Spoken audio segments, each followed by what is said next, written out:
Oh, am I live? You're live. Hey, KennyWithHelicopterGround.com. Do us a favor, subscribe to our YouTube channel if you haven't done that yet. Today we're going to talk about Inadvertent IMC. We're going to roll this video, and I'm going to put up a disclaimer, and I'll put up again in a couple minutes. You know, today is just, we're going to cover some stuff, food for thought.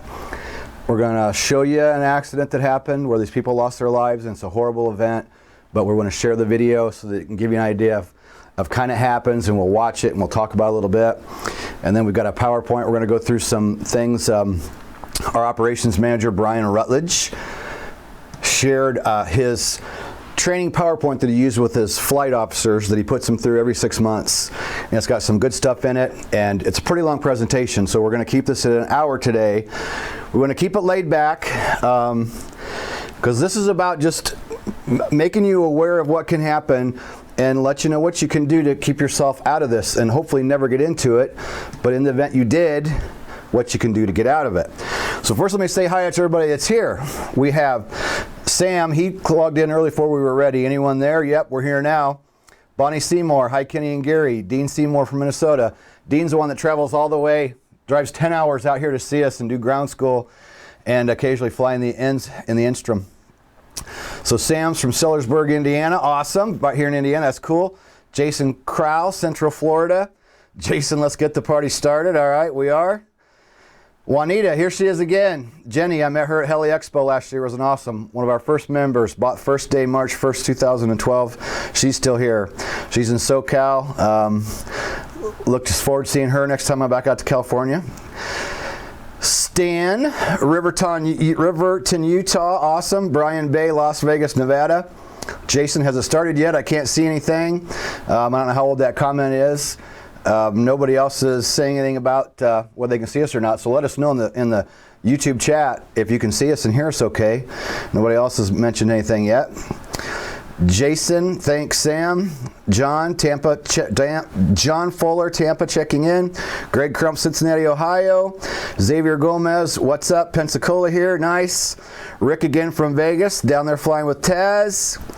Jason, that's what I'm talking about, Florida representing. Christopher Hauser, hello anyone. Christopher Hauser, he was here with us last week. His schedule didn't allow him to be here with this week, but you've been seeing Chris in our videos, so that's awesome that he's logging in. John Fuller, video's good. Richard Foost, Orlando, Florida, awesome. Sam going strong, good video and audio, awesome. Jessica Maris, looking good here, awesome. Cool, that catches us up. So today it's just me and Gary. This is just the two of us, so bear with us as we catch up who is here with us. And as you bring your questions in and your comments, let's try to kind of keep it on point today. This is to do with, you know, Inadvertent IMC, instrument training, so on and so forth. So first I'm going to pull up PowerPoint here and have Gary share my screen for me if I can, or unless I can figure out how to do it. All right, so as I mentioned, please subscribe to our YouTube channel. That helps us a ton. So, real quick before we get started, we made some new links to help people navigate quicker to where you want to go. If you're interested in the instrument training, you can go to joininstrumentpilot.com for just a quick, easy to remember link. If you want to get in on that, we have a special discount code we're going to give out in a bit. To join Helicopter Online Ground School, if you're not a member yet, joinhogs.com. Very simple, very easy, joinhogs.com. JoinRemotePilot.com. We've separated the remote pilot from Helicopter Ground School, along with how to build your online business, which I'll mention in a minute. So if you're just into helicopters, you just go to the helicopter site. We're not going to annoy you with remote pilot stuff. If you're interested in remote pilot training, you can go to JoinRemotePilot.com. And then if you're interested in how to build an online business, go to JoinBYOB.com. That's where I talk about how I do everything that I do. So, disclaimer, it's up to you to know the procedures for your aircraft in your environment, okay? So, what we talk about today, we're going to talk about some different things. Wherever you're flying in the world, procedures at your flight school or the company that you work for, you know, or the country that you're flying in, maybe you will be guided to do something different to what we talk about today. We just want to bring the awareness up of what to do to stay safe. So I made 2 points. Today we just want to make you aware of what can happen if you're not prepared, okay? That's the biggest thing, is to go inadvertent IMC, and if you're not prepared, the outcome is probably going to be ugly, all right? So it really is about being prepared. So we also want to talk about, training that is available to help you in the event it ever happens to you. So those are the two big things that I wanted to cover. So real quick before we get to the video, let's just cover real quick what is IMC. Inadvertent entry in instrument meteorological conditions where deteriorating weather prevents you from flying under visual meteorological conditions when you were planning to fly VFR. Again, back to the not being prepared, a loss of horizon references and or accompanying a loss of visual contact with the ground. So this is from Brian. He has in red, double IMC encounters are some of the most demanding, disorienting, and dangerous conditions a pilot can experience. So if you want to go back to my camera, Gary, I will tell you after we watch this video, I'll tell you a couple of quick stories, and my stories get too long sometimes, so I'll try to keep them short, but I have a couple of instances. I'm going to admit there's 3 I'm thinking of in my 20 years of flying where I screwed up big time. And we'll get to those, and I will admit the mistakes that I made to help me maybe help prevent you from having a problem like this. So if you want to slide that video over, Gary. A lot of you have probably seen this. Maybe you have, maybe you haven't. We grabbed it from somebody else's page on the internet. And this is a wedding flight, and before we even go with it, well, let's just go ahead and make it up big and we'll let it roll, Gary. Why don't you turn the volume up a little bit and they can hopefully pick up the audio off my mic. Okay, now this is a shorter version. I've seen a version where they take off and it's sunny. Beautiful. Oh great, bestgore.com. I don't promote anything called bestgore.com.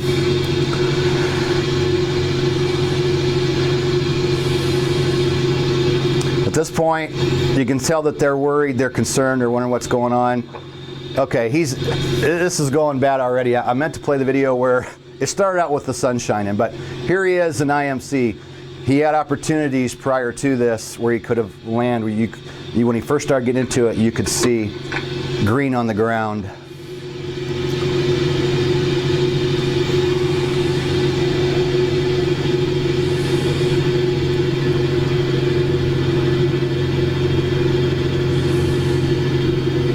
She's still smiling at this point, but you can tell he's getting pretty nervous.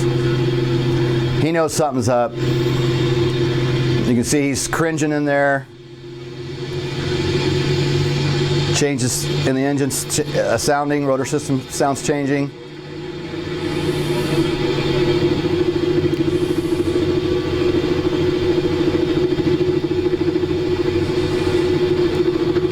So they are in the soup. There's nothing, there's no ground. He's flying IFR. This is where things are getting really getting to go bad.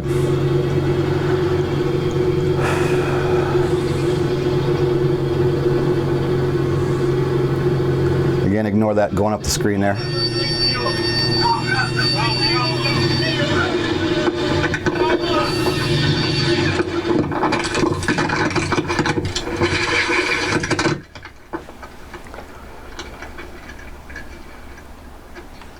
I know it made me sick the first time I saw that video. It made me want to throw up. And again, I ran out of time where I had the full version. If you see the longer version, when they take off, it's sunshine. I mean, the sky looks good, the sun's blaring away, everybody's happy. And they take off, and as he starts getting into the bad weather.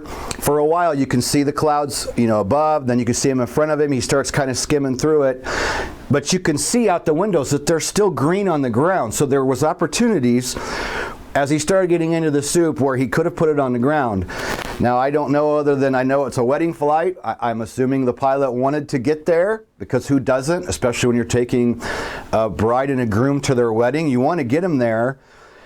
And no more than I know just watching it, it is a sick feeling in my stomach, because I've been there many times where you always want to get to your destination, whether you're flying for fun or you're flying EMS or you're flying news reporting, whatever it is you're doing, you want to get there. And I'd say 9 times out of 10 that you run into trouble, it is when you're almost to your destination. Whether it's 10 miles or 20 miles it looks good the majority of your trip, and then you start getting closer, and you start getting closer, and the weather starts deteriorating. You think, well, I'm only 5 miles. It's not too bad yet. I'll go a little farther, and then it comes down a little more. And then you go a little bit farther, and then pretty soon you're in the soup. The first time it happened to me was, and there's a little bit of learning lesson here. I was flying helicopters, but I did my fixed wing add-on, and I would go from Ohio back to Indiana to get home on my days off. And the guy that owned the flight school had some airplanes, and he was nice enough to let me fly in a helicopter or an airplane home on the weekends. So here I am, not a very high experienced airplane pilot. I have get-home-itis. I want to get home for the weekend. I've been in Ohio all week. I want to get home. I'm checking the weather. And let me tell you this, I called flight service, and they said VFR not recommended. And I thought, well, you know, he doesn't know. He's just giving me, you know, what he sees. And I had somebody else go, yeah, you probably better just give it up for today. And what do? I kept hanging around, waiting for it to improve. So I took off, and I got halfway between Indiana and Ohio, where I was supposed to be, to get home. And I'm in an old airplane, an old Tomahawk, no GPS. Might have had an attitude indicator, was not an instrument ship, and I was at night, started skimming through the bottom of the clouds, got disoriented, and it's been a long time ago and it's pretty horrific, but I found my way out of it. I was so disoriented that when I landed at an airport and when I rolled up to the ramp, I thought I knew where I was. I thought I was in Toledo, and I was like over by Sandusky. I was 40 or 50 miles away from where I even thought I was. I was that mixed up and confused. I was lucky I didn't lose my life. So that was earlier in my career. Then later, as an EMS pilot, I go to 2 weeks of training for the company I was going to work for, and the whole time they're preaching to you about EMS pilots going inadvertent IMC and getting into accidents. And you go through all the training and you hear all the horror stories. Brand new EMS guy. I'm within the first probably, I don't know, a few months of my job, maybe the first 6 months. And I get another night flight. We go to a city about half an hour away from where I was based, and a thunderstorm comes through. So storm comes through, we go to fire up the aircraft, and my number 2 engine wouldn't start. So they take the patient by ground. The weather's kind of iffy anyway, so I called the mechanic. I'm there for a couple hours. Mechanic comes out, takes care of the problem, and this is late at night, I don't know, midnight, 1 or 2 o'clock in the morning. And I'm checking weather, and the reports are they're saying 3 miles and 1,000 feet, and that's in general to get from where I was to get back home. But northern Indiana, there's not a lot of weather reporting sites, and there's not a lot of ground reference lighting when you get out in the middle of nowhere between these cities. And the mechanic's even like, well, hey, you want to just leave the aircraft here and ride back with me, and we'll get the aircraft when the weather cleans up. And I'm like, hey, it's 3, you know, they're calling for 3 and 1,000, you know, it'll be okay. So I take off, and halfway home, you know, it's not 1,000. I don't know whether it was 500 or it was 400 or whatever it was. And I should have just got on the ground, but I kept, you know, okay, I'm halfway there. I'm in the middle of nowhere. I'm going to be embarrassed as the new pilot, $6 million aircraft. I'm scared to land in the field and call, and, you know, here I am, where am I going to get fired for doing something stupid? You know, if I keep going, am I going to fly into a tower? So it's pretty harrowing experience, and in my mind I'm going, okay, here I am. I'm the new EMS pilot. I've just been trained. The weather was less than forecasted. I start scooting through the bottom of the clouds. I was an instrument pilot, so I can, you know, keep the ship level, but I'm a VFR, we're a VFR company. So I could have went IFR, but I'd had to claim an emergency. So do I want to claim an emergency as a brand new EMS pilot? You know, new company, do I have the guts to go on the instrument, start to climb and declare an emergency? You know, that's what I probably should have done. So I get out of it, I get the rest of the way, and I set it on the ground, and I said, I'm never, ever going to make that stupid mistake again. And that would have been about probably around 2009 or 2010. So since then, no other big ones other than a lot of times you can be on the ground and the weather report will look kind of decent, and you look at the sky from the ground and you think, oh, it looks like it's pretty decent. But it's amazing how many times when you just get up to 500 feet, when you were looking at the ground and you were looking at weather reports, and then you get up and you go, oh, wow, they're reporting 4, and this ain't 4. This is like 2. So you can't always trust what the weather's telling you when you're checking an ITIS. You know, you're looking at something on a computer screen. How accurate is it?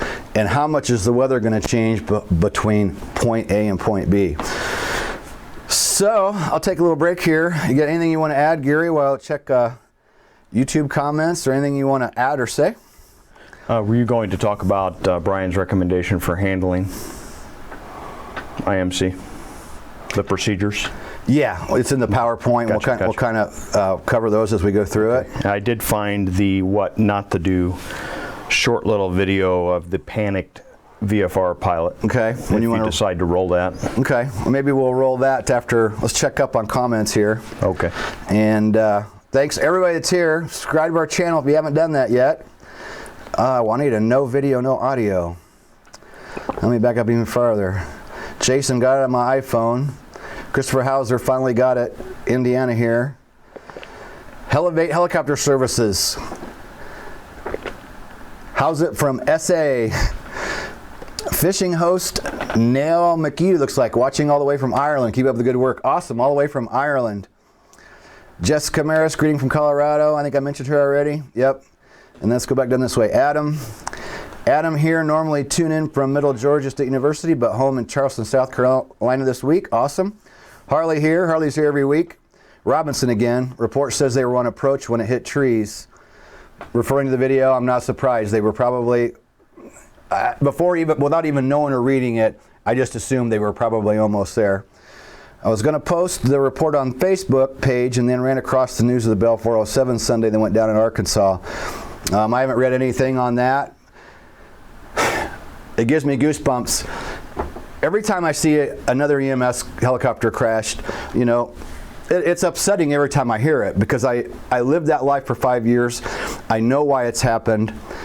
I'm hoping it's better now. I was an EMS pilot in 2008, I think, when it was the worst in history. And we'll kind of talk through that, but it's a problem. I mean, and it's usually the pilot doing something stupid. I mean, quite honestly, and a lot of times it's not even when, you know, the medical crew's not even on board. It's the pilot's going to get fuel, or the pilot leaves the medical crew for some reason and is going back to the airport or whatever. A lot of times guys crash on their own. So I heard about this last EMS crash, but every time I usually figure 9 times out of 10 they flew into bad weather. It's not every time. Let's see. Don't know if you guys saw, we're get-home-itis. Get-home-itis is the problem. It's always get-home-itis. And again, whether it's get-home-itis, like an example I was giving you in the airplane, or it's you got a patient on board and you got 3 more miles to go and the weather's going to hell in a handbasket and your medical crew's in the back going, are we there yet? Are we there yet? Are we there yet? The last thing you want to do is turn and go to some other airport when you have them almost there. So it's easy for me to stand up here. It's easy for anybody to say, oh, that guy did wrong and you shouldn't do this and you should have known better. Saying no is the first way to keep yourself out of all this. Let's see. Jason, don't make sense to me. Yeah, somebody else asked, what doesn't make sense? Sure, Jay, what doesn't make sense? Alan Palmer, hi from South Africa. Nice. Pushing past your limits. Why? Asking for bad stuff to happen. It happens, and it happens to pilots all the time. And that's why these EMS crashes keep happening. These pilots all have minimum probably 5 years of experience, 2,000 hours or more. You never go out intending to push past your limits. You go out intending to do the right thing and be a safe and prudent pilot, and then circumstances sometimes, as I said before, there's times when we know we should land, there's times when we know we should turn around, and that get-home-itis is over you, you know, and especially on an EMS flight. You're trained to not, they tell you right from the beginning. They say, don't tell this to your medical crew because they won't like it, but we're paying you to say no. We are paying you to haul cargo from point A to point B. If you go on an EMS flight with the mindset that you've got an injured patient or somebody dying in the back, you're going to take chances and you're going to do things that you probably shouldn't do. You got to keep the human side out of it. Okay? You're trained that way, you know that, but then they also showed us a video when I was at that company. And they go, we want to show you a real world accident, guys. This is a reenactment, but this was from our company. And this EMS helicopter pilot goes and lands at a scene. And he's getting ready to do his pre-start as they're loading a patient. And he realizes there's something out of whack on the instrument panel. And I can't remember exactly which piece of something that wasn't working. And the reenactment shows this guy, like, before he left the house that morning, he's kissing his kids goodbye, like little blonde-haired little girl. You know, I have a similar story on that one. And you see him, like, you could tell by the way they filmed this that he knows he should just cancel the flight because of this problem he's having. When you see him looking in the back, and it's a little blonde-haired girl in the back. So by the way they film it, you know what the guy's thinking. Well, this problem isn't so bad that I can't fly and get us there safely. And the last thing you see is him starting up and then flying away. Well, it ended up being an accident, and I can't remember how many were killed or whether they were all killed. And so they were driving it home that, you know, here's a pilot who let the human factor come over, and you can't help it. Same way I can remember going to an accident scene, and you get there and you're trained, stay with the aircraft. You know, you don't go to the accident, you don't carry bags, you don't assist with the patient. That's their job. There's firemen there, there's policemen. They can handle that. Get your aircraft ready to go. So I felt like I was pretty good at keeping my head about me and not letting the human side get involved in my decision making. But I can tell you there was one night where they loaded this patient, and this patient is screaming from pain. And I mean, even over the sound of the aircraft with the headsets on, it was like almost made my blood boil. So I had to go, okay, you know, I wasn't going to cancel the flight because he's screaming, but it's got me shaken up in the front going, oh my God, you know, normally they have them more stable before they ever load them into the helicopter. It's not normal that you have somebody loaded that's just screaming and going crazy. And I'm sure within a few minutes they've got this patient sedated and got him calmed down. But that initial moment of getting ready to take off and go fly, when this person in the back is screaming, and this person's injured, you know, probably a brain injury. They can't help it. It's not their fault that they're screaming, but it's completely rattling me as the pilot. So I'm going, okay, you know, take a big deep breath, breathe, think through what you're doing. And I don't even remember what the weather was. And we got home safely, and I don't think we had a weather issue that day, but I'm giving you the real world example. Another one, and then I'll move on. Another EMS flight. Same deal. I normally don't pay attention to what's going on in the back. We're on the rooftop. I have the helicopter all ready to go. They come walking out of the hospital, and they come up the ramp with this patient, and they go right past me, and it's a little blonde-haired girl, about probably 6 or 7 years old. Well, at that time I had a little blonde girl at home, 6 or 7 years old. And as they go past me, you know, I don't normally look. I looked, and the nurse says to me something to the effect of, you know, this is why you kiss your kid on the head at night before you leave for work. You know, so they load this patient in there, and then I'm already, you know, hooked, and I look inside, and I'm going, stop. I know better. I know not to be looking at the patient, but it's on my mind, okay? Even with the training I had, and even with knowing better, I get in the aircraft, I get started up. We normally just go back to our home base, but this child was in bad shape, so we were going to go to Indianapolis, probably to Riley, where, you know, where the best help you can get for a child. Well, we normally have enough fuel to get to Indy, no problem. This night, we had high winds coming out of the south. So I take off on this flight, and I'm flying along, and I'm going, you know, and I immediately, the whole time I'm flying, I'm checking fuel, and I know how many minutes per hour I'm burning. I know my ground speed, and I'm computing this stuff. So I'm flying along, and I'm thinking in my mind, man, I can make it to the hospital, but at this rate, with this wind, by the time I land at the hospital, shut down, unload, and we fly to the nearby airport or the nearby heliport to get fuel, I'm going to be in reserve.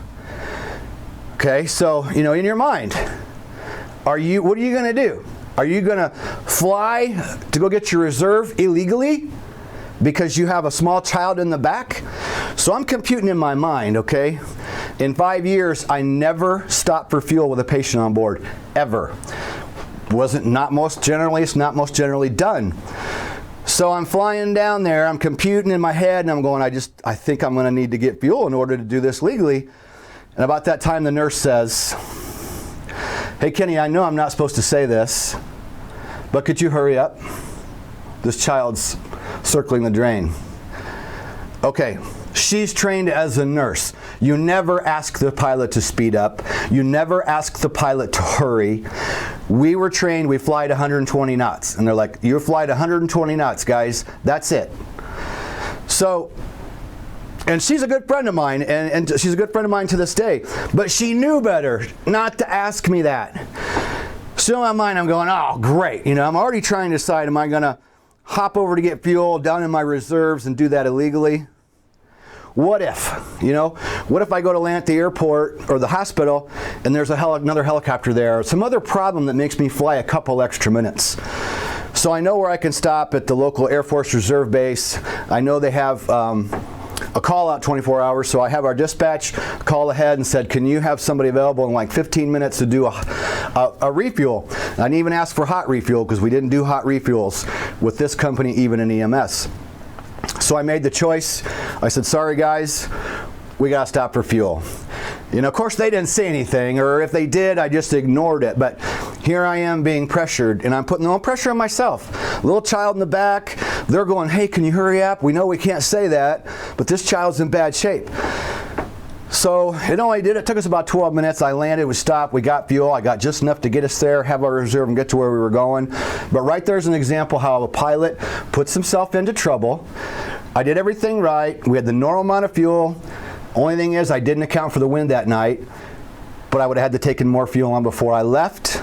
And we're always on the verge of being too heavy, because people think, oh, you're twin engine turbine, you can always just take all the fuel you want. No, you can't. You can only take a certain amount of fuel with you on any given flight. So that night, there's an example of what happens to a person in the real world and why sometimes they push it, and why sometimes your gut knows the right thing to do, but then your heart wants to do something else, So anyway, off on a tangent there, but I want to give you the real world, because this is how pilots get into trouble. So I'm going to go back here and check some comments. All right, already seen that one. Taz, finally here from Vegas. Awesome. There you go. More than likely, when pilots have promised a tour group or charter something, don't want to let them down, so they push themselves. Absolutely. We know the right thing to do. We know what it is. But sometimes people just push themselves past. When there's no doubt, there's no doubt. I agree, Alan. Agreed, Alan. Maturity plus experience. There's Jody from South Louisiana. Ted Wells, Central Indiana. Okay. Like Kenny always says, make good choices. And that's why we're talking about it. I mean, I haven't crashed from Inadvertent IMC. I had a couple close calls, and now this is one thing I'm honest about. I like the fact that I fly now in a controlled environment. I fly when we have helicopters here, and I fly when I want to fly. I don't have to fly anymore. I don't have somebody else writing my paycheck where I feel like, oh my gosh, I gotta fly. And another fast real world example, before I was ever in EMS, I flew news. Well, guess what? Same good sized city, 3 news stations, weather's iffy, guess what happens? You get out, you go on a call, one station goes up, next station goes up, your station calls and wants you to go up. The weather be below my comfortable minimums, and I'd say, well, no, I'm not going to go. And they go, well, Fox is up. Well, Channel 9's up. And I'm like, well, that's the choice of those pilots. I'm not going to go. 10 minutes later, the phone rings. It's my boss. Hey, buddy, news station just called, said you wouldn't take that flight. And I'm like, yeah, I can't see the top of the buildings downtown. That's how low the clouds are here. Well, it's beautiful down here where I'm at. And I'm like, well, I don't care what it's doing where you're at. I'm downtown right now, and I can't see the tops of the buildings downtown. I'm not going. Oh, and So those are kind of things that are put on you, especially when you're in a group environment. News reporting. There's two other stations up getting their shots because these pilots are going up in weather that was less than VFR. And then news station's pushing me because the news station wants the flight. And when I say no, they call my boss. Then my boss calls me, hey buddy, how come you didn't go? That's real world pressure that pops up. All right, I have no problem saying no. I care about my life, me too. And again, that's why I don't even have to worry about it anymore. The weather's crappy, I'm not going. And I was just telling Gary a story about one of the last times I did something was 3 years ago, going to get a Jet Ranger from New Hampshire. And that was the last time I did something that it didn't do anything dangerous, but the owner of the aircraft wanted to get home, and for like 2 days I'm going, man, the weather's horrible, I'm not going. And he hounded me so much that finally I go, okay, you know what, you really want to go? Be prepared to get your butt kicked going through the mountains because it's going to beat us up. And it's going to be cold, and we're probably going to end up stuck in some little town somewhere because we're going to run into some crap. We did it. Took us 2 days to get home when it should have taken us 4 hours. He was freezing, I was freezing because the heater didn't work right in the helicopter. It was a horrible trip home. That's the last time I did anything that I didn't really want to do 3 years ago, and I won't do it again. And I told Gary, I said, and I should have just stood up to the owner and said, look, get on a plane and go home, and when the weather's fine, I'll come home. You know, and I let that guy push me. Didn't do anything dangerous, but it was uncomfortable. And it was super cold out, and the heater just wasn't very good. So, learn from my idiot mistakes. All right, what else we got? One of the main reasons someone pushes it because most pilots think they are the best pilot. You get in a situation, and you think you can handle it until you're in over your head. Absolutely. There's Jenny, all good now. Taz, that's why I teach to set your limits and then don't exceed them for any reason. And that's right, Taz, and we'll get the PowerPoint if we don't run out of time. We may turn this into, maybe this will be part one. When I was talking to Brian yesterday, he goes, oh my God, you guys got a ton of content for tomorrow. And just his presentation, there's no way I can get through everything that he provided to us. There's no way I can get through it all, but that's one point that Taz just made that's in the PowerPoint. And I'll go ahead and expand on it now. You know, he pushes in the PowerPoint is make your decisions. You know, and he's teaching to law enforcement officers that are pilots that may or may not be instrument rated. And they're flying for their department. And he said, you know, whether it's his guys at the department or it would be in new training, it's teaching students or teaching new pilots, not just students, but like say a new private pilot or any pilot, for example. You got to set your minimums, and Brian talks about some minimums in the PowerPoint, but that is the point, and I agree, Taz. When you're new or old, either way, you got to set your own minimum. And when you go below what you think is right, that is where you run into trouble. I'll give you an example. Flying EMS, we had 800 feet and 2 miles was where we could legally go. That's our bare minimum. Below that, we couldn't fly.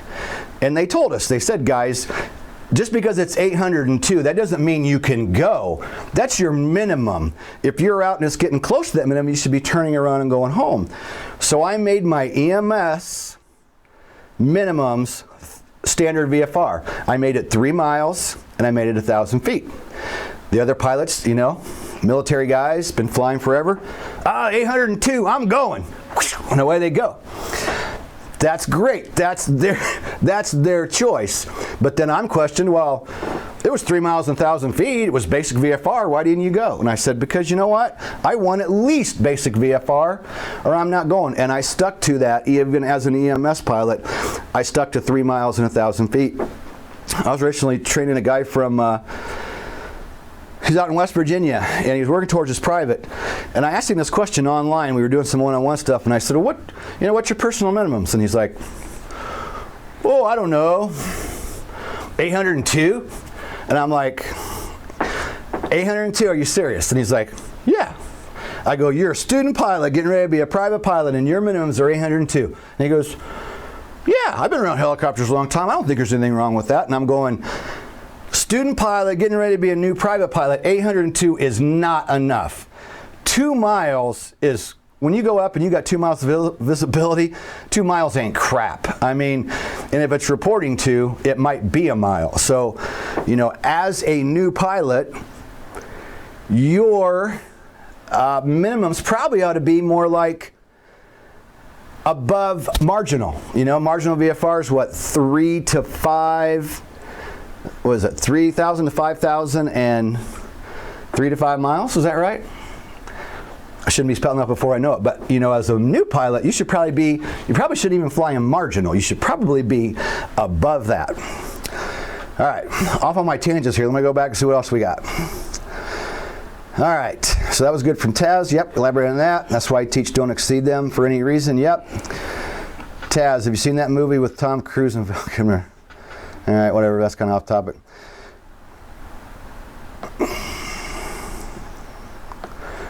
All right, what else we got?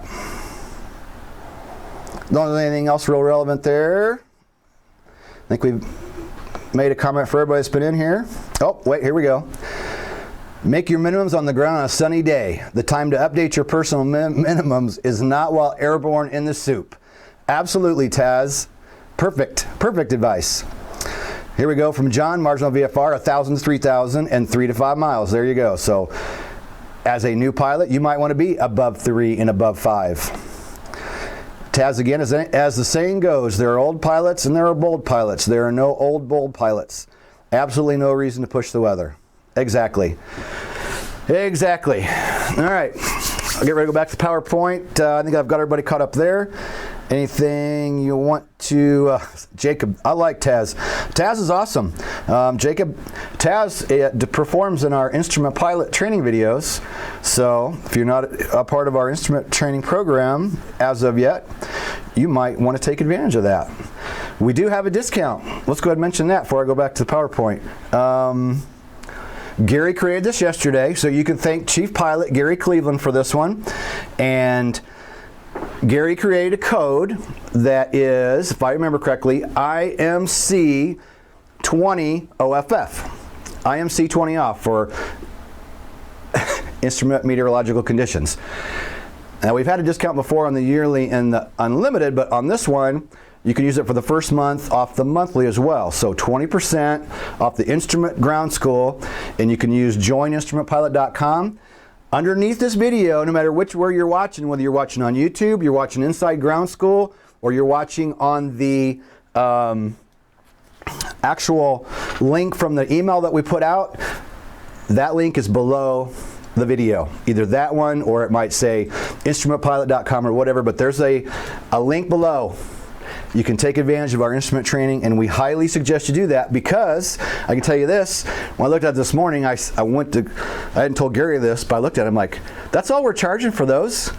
And I was going to go down and say, Gary, I think it's time we up those instrument charges a little bit. And I didn't get down there to tell him because we were all getting ready to go, but the prices on the instrument training are going to go up, so you should jump in right now while we have a discount on monthly, yearly, or unlimited. All right, so we went through all those links. If you want to go back to sharing my computer with everybody, we'll say the disclaimer one more time. It's up to you to know the procedures for your aircraft and your environment, okay? So in case you don't agree with something we state here today, this is general rules. These are talking about things that you need to be thinking about, but what you might need to do as far as the procedures for the aircraft or the flight school or the company you're flying with could vary from what we tell you here. Today we want to keep you aware of what can happen if you're not prepared, and training that is available to help you in the event it has ever happens. So even if you're a private pilot, you should go get 5 or 10 hours of instrument training.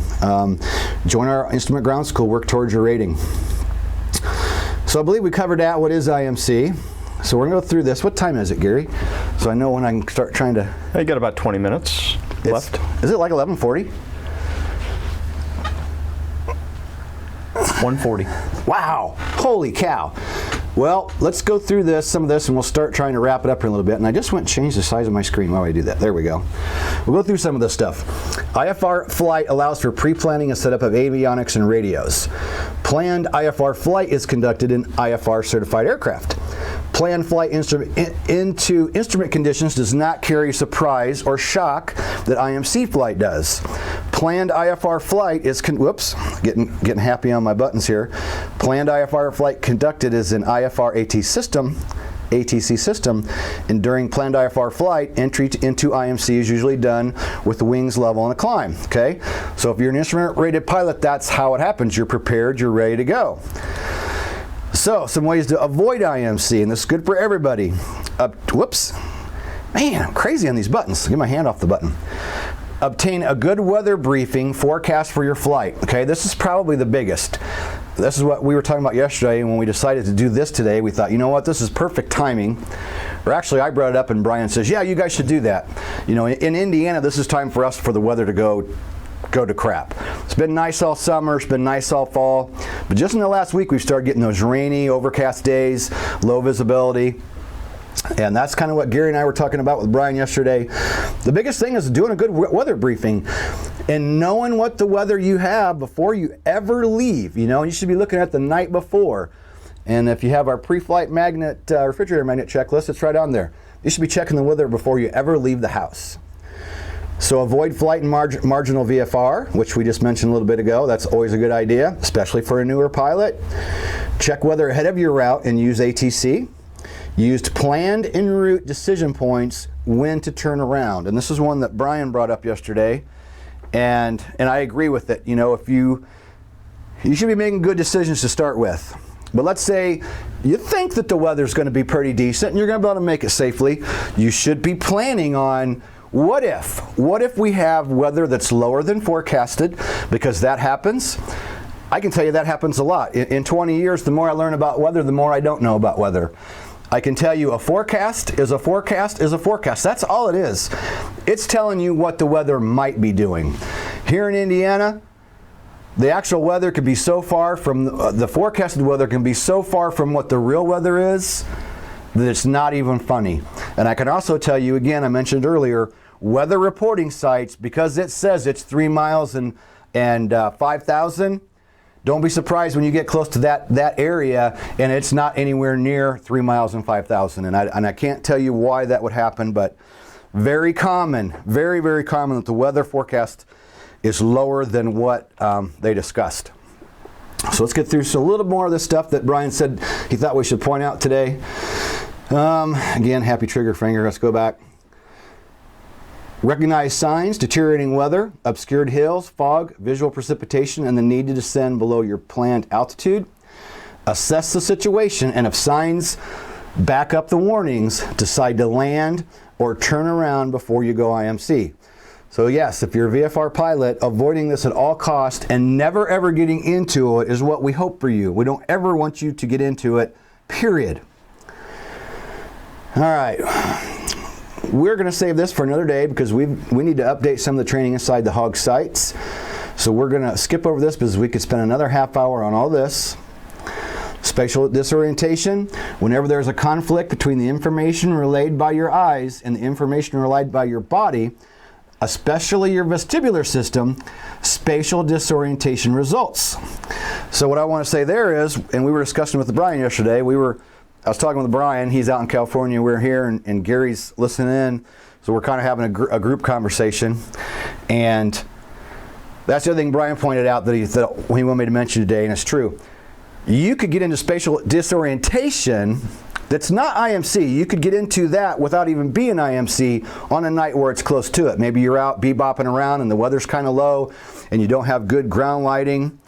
So you could get into, it's not inadvertent IMC if you're not in the clouds, but you could still get into spatial disorientation when the weather's iffy because maybe you're flying low, flying along a lake shore. I know I've had times flying along the lake shore where, you know, I'm kind of cutting across a little bit of the lake and I have visual reference over here, but you look down for your instruments for a second and you look up and you go, whoa, you know, you just for a few seconds and you lose that horizon, and you can very quickly let the aircraft start getting out of control. So let's go back over here, see what else we got before we quit for the day. I'm thinking we will probably have a number 2. Maybe we'll continue on next week and get some more of this. Gary, do you want to run that audio? Do you have it ready to go? Oh, sure. You know, we could go through psychological conditions. These are all things that you got to think about, whether you're flying VFR, IFR, you're worried about inadvertent IMC. You know, all these things are going to affect you. If you're not in good physical shape or you have problems, these other things going on in your life, are you going to be able to handle an inadvertent IMC problem? You know, the I'm safe checklist. You got all the aeronautical decision-making points. Yeah, this is good stuff. This is a nice presentation. but I think we've hit a lot of the real main stuff. We will bring this back up and let's roll that. Brian suggested we listen to this, and I think I listened to it a long time ago. I don't remember. Gary listened to it yesterday after Brian told us to look it up. So this is what, 2 minutes, 2 minutes long? I heard a few seconds of it, and I'm like, wow, if we want to get somebody's attention, maybe we want to roll that at the beginning tomorrow, but we'll go ahead and roll it now, and let's see what this one's all about. VFR pilot enters IFR conditions.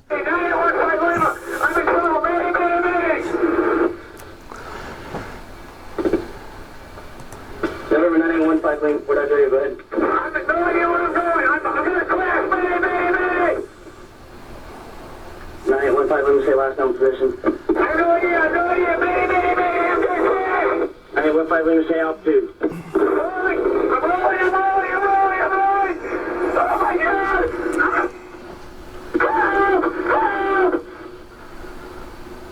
Calling Fort Dodge, release the stick, go forward on the stick, and then slowly back again. I'm straight level, I don't know where I am. 9815 Lima, remain VFR if you can, remain straight and level. Squawk 7700 if you have a transponder. Get level now. 9815 Lima, do you have a transponder, sir? I do, 1200 right now. 9815 Lima, please trans on squawk 7700. There's nothing going on here.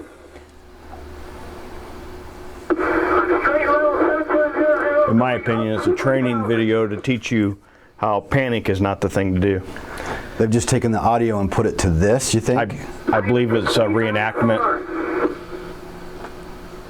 November 15 Lima, try to remain straight and level.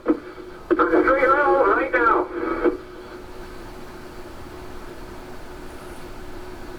November 15 Lima, yeah, I understand you are in IFR conditions. Do your best to keep wings straight and level and flying straight and level. We're going to try to get you in contact with Air Traffic Control Center. Thank you, sir. I'm at 3000. Okay, November 9815 Lima. Are you able to switch frequencies? Affirmative. 9815 Lima, contact Chicago Center 118.15. 118.15. If you do not establish communications, come back to us immediately on this frequency. All right, well that gives you an idea what it might sound like if somebody's really in the soup. I was discussing this with Brian yesterday. You know, if you've got some instrument training, let's like use Gary for example. Gary doesn't have his instrument rating, but not yesterday, when we were doing his commercial, we went out and did 5 hours of instrument training for the commercial. He had no instrument training prior to that, hasn't had any since then. But at least Gary's had the minimum, okay? And I'm going to say 5 hours because 5 hours is a minimum. It doesn't mean he can go fly instruments, but it means he knows how to go to the instruments. And the majority of that 5 hours, we went out and we just, you know, I'd put the foggles on him, have him put the foggles on, and I would get him all kind of messed up. And then I would play I'm the tower, and I would have him call for help. And basically what I would do is give him vectors, you know, have him level out first thing, which he knew to do that, level the aircraft out, and I would give him headings and altitudes to vector him around and get him back to the airport. And of the 5 hours, that's a lot of what we did. We did some ILS stuff and, you know, different approaches and things, but I really focused for those 5 hours. I focused with Gary on what you would do if you went inadvertent IMC, how you could level the aircraft out, call for help, squawk emergency, and get ATC to help you get back home again or get you to an airport. If you're a private pilot and you've never had any instrument training and you went out and inadvertently went IMC, got into the clouds, and any day or night it's going to be bad. Not trying to scare you, but I have my highly doubts. I highly doubt that you're going to be able to survive that if you're alone, if you've never had any kind of at least basic instrument training. So we want to encourage you watching, if you're not an instrument rated pilot or you've never had any instrument training, even if you are not planning on being a commercial pilot, you're not planning on being a CFI, you should spend the money and go get 5 hours. You know, 10 would be even better It makes you a better pilot, helps keep you safe, it's going to help you better with your weather decisions, and it's going to make you a better pilot. And you know, yesterday we brought up the point that even an instrument pilot who doesn't fly all the time, you know, you have to have a certain amount of approaches and do things to keep your instrument rating current. Heck, I'm not even current because we just don't get that opportunity here. The helicopters we have aren't usually instrument trainers, and we're busy enough just going out and doing our standard training that we, not a lot do we think about, hey, let's go out and fly some instrument approaches. And we can only do them in training, even if we have the basic, you know, equipment for doing like an instrument approach. So it can only just, what I'm getting at is even if you have instrument training or have an instrument rating and you haven't flown instruments in a long time, that's not guaranteeing your survival either. You know, Gary kept saying, keep calm, keep calm. Well, as in, with anything in life, you know, here you hear that guy screaming. He survived, but was getting on the radio and screaming, you know, made him upside down. I mean, he couldn't help, but the poor guy's, you know, worried about losing his life. But making decisions and avoiding in the first place is number one. And we just want to, if you don't take away anything else from today, if you're a new pilot and you've never had any instrument training, I don't advise to go out and do instrument training before you're private. Get your private done. We have one of our ground school members who's working on a private, and he's only a few hours in, and he's been in the instrument rating course making comments. And I'm like, okay, you might want to back up a little bit, get your private done before you jump into the instrument training, okay? We don't recommend that either. If you're not done with your private yet, I wouldn't be worried about instrument training right now. You know, you should get a few hours with your instructor on basic instrument flying and how to level out the wings and know what to do if you get into trouble. But let's go back and check out some comments here and see what time it is. And I'm just thinking that we're probably going to want to do a part 2. Okay, let's see what we got. Do I have a lot to catch up on, Gary? As far as comments go? Yeah. You've got them on downsized up there. Do what? The comments you have downsized up there, correct?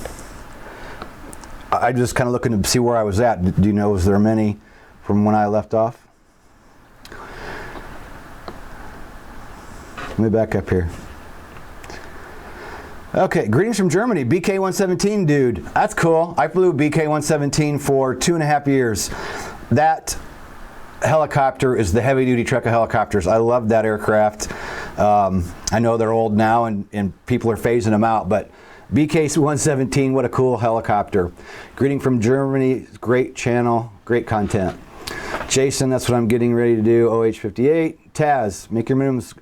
Okay, I mentioned that earlier. Let me go a little farther here.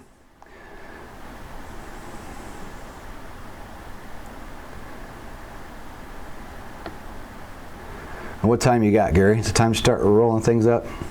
You got about 4 minutes to the hour mark. Oh man, well then we're gonna start wrapping it up. I think we'll probably see what else there is to talk about.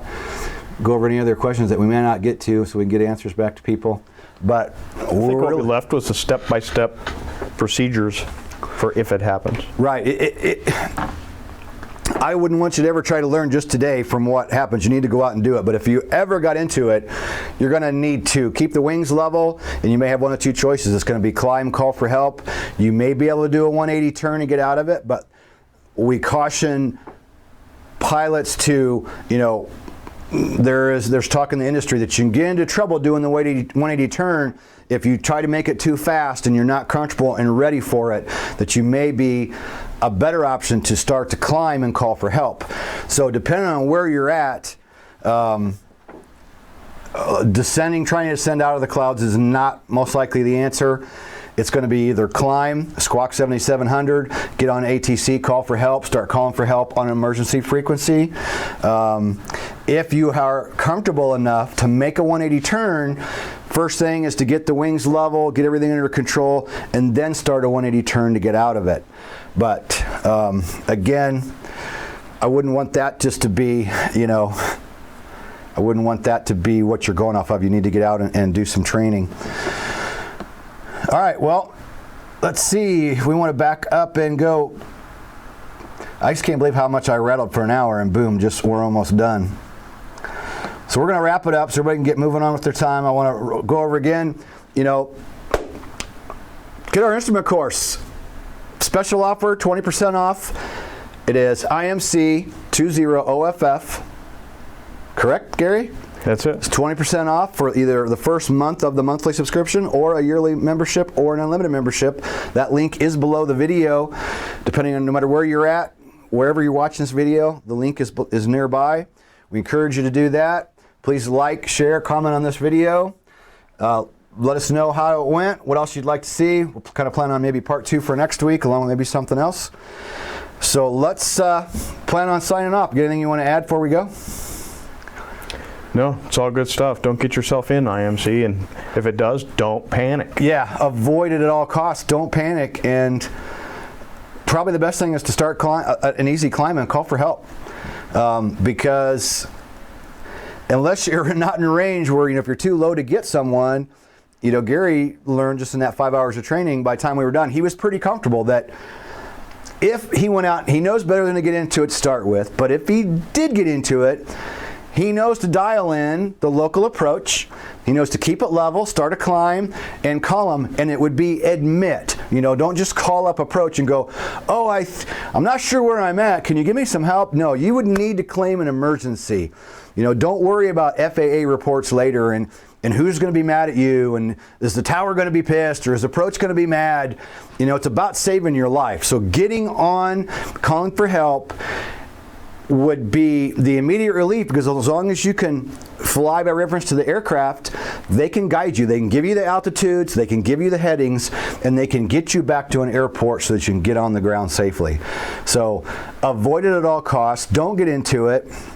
Get out and get some training. If you're even starting to fly in iffy conditions, or you think you're going to even think about it, go get yourself 5 or 10 hours of basic instrument training and get an idea of just what to do so you could handle if it ever happened.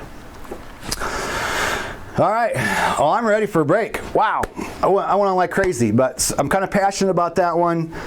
I was passionate in the 5 years I was flying EMS. It was upsetting that helicopters just kept going down and people kept dying, and it's still happening today, and it's upsetting every time that I see it and I hear about it. And it's not just EMS, but that's the one that's publicized. And if people are prepared, that's the biggest thing Brian was preaching yesterday. Brian's been heavy into instruments the last 6 months or a year because he's done, a bunch of instrument check rides, and he was on top of it. And he said the biggest thing is making sure people understand that they got to avoid it. And number 2, if you don't, you have to be somewhat prepared. If you're not prepared for it and you haven't really had any training, the outcome is you're probably not going to survive it. Probably not going to happen. All right. Thanks everybody for joining in. Like, share, subscribe to the YouTube channel for us, please. Appreciate that very much. Leave us your comments, and we will see you next Tuesday.